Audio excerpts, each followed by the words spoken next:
magandang umaga, magandang araw sa ating lahat guys. Ayan, mayroon ako ditong kasim na part 2 guys. Ayan, ang request sa akin ng aking anak ay may mag-Bicol Express daw.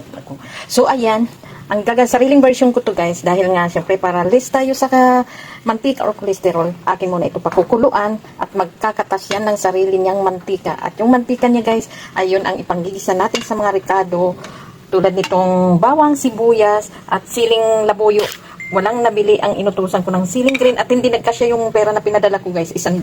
Dahil bumili siya ng gata at saka yung sitaw. Lalagyan din natin ng gulay para syempre may gulay pa rin. So ayan, linagyan ko ito ng konting asin at pamyanta. So ayan, patutuyuan lang natin to para magkatas siya ng sarili niyang katas. Ayan, ito yung sitaw guys. Oh, ito lang halagang 60 pesos. Oh, di ba? Bawat tali kasi 30 pesos. Oh, wala na talagang mura ngayon. Oy. Oh, ito naman yung gata halagang 40 pesos. Ito yung kakang gata at saka itong pangalawang gata. At mayroon ako ditong bagoong guys. Kahapon ko nabili to, iginisa ko na siya. Templado na yan, clean na may pork pa yan.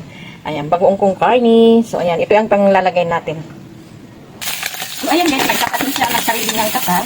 Ayan, may mantika na. Itong mantika, ito ano pa, bibisa natin sa ricado. So ayan, isip-aside lang natin yan.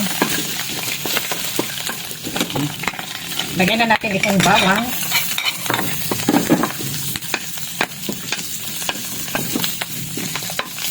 Sunod natin itong sibuyas. Huli natin yung sili guys.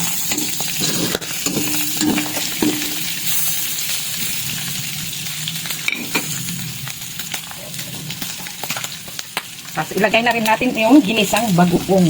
Ayan guys. Sasansayin lang natin yung dami. Timplado na yan, manamis-namis din.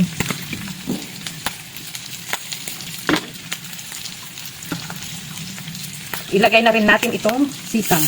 Luto na rin naman itong ano guys, yung ating pork. Kasi pinakuluan muna natin, pinakatas muna natin ang sarili nilang katas. Tapos ilagay natin yung pangalawang gata.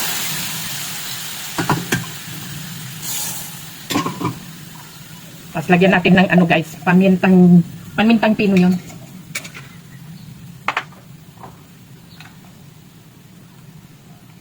Tapos dagdagan natin ng asin guys. Pang-balance lang yan sa ano. Kasi yung bagoong natin ay hindi masyadong maalas. So ayan guys, ilagay na natin yung unang gata.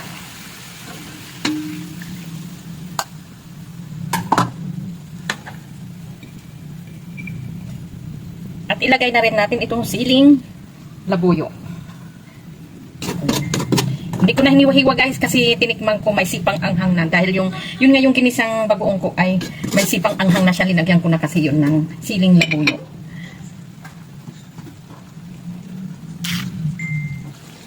Ayan guys, sininaan lang natin ng apoy para hindi matuyuan agad.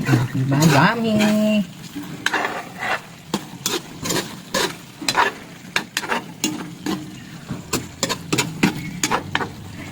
Ang bango.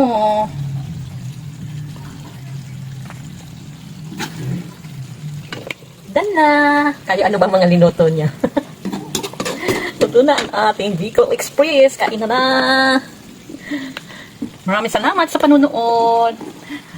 Paki-like, share naman ng aking video para lahat naman ay mapanood nila itong aking menu for today at malaman natin kung saan nakarating.